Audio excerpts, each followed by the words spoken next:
Hello guys, welcome to Same Tech Hub. In today's video I want to show you guys how to sell your major tokens on Bybit. So guys, Major just listed their tokens yesterday, and in this video I'll show you guys how you can sell your tokens. Okay, a lot of people made a lot of money from selling major tokens, so let me guide you on how you can sell your major tokens on Bybit or OKX or BITGET or any of the exchanges that was listed. Okay, so first let me open my Bybit because I'll be using Bybit in this video. Okay, so let me open my Bybit right now. Okay, let me go to asset. Let me click on this asset.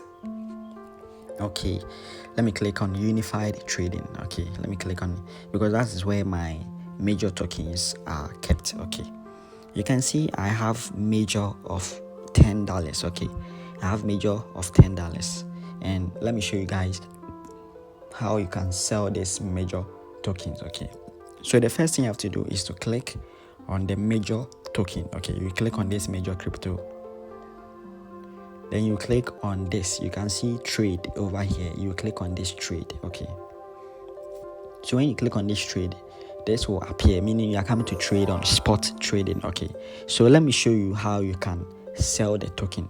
Okay, you click on this sell option. You can see sell over here. Okay, you click on this to select either market or limit. Okay, with the market, when you sell on the market, you will get 10.15 USDT. Okay, and if you sell on the limit, okay, let me try selling on the limit, I'll get 10.16 USDT. Okay, so the one you prefer, okay, then you select. Okay, so let me sell to this. Okay, let me sell to this, and I have sold my major tokens right now. So this is a very simple way to sell your major tokens to USDT. Okay, so let me go to the unified trading to see if I still have some major tokens left. You can see I have sold my major tokens and it just left with 0.08, and I received the money in my USDT account. Okay, so if this video helped you to sell your major tokens to USDT, then please like this video and subscribe to this channel. Thank you.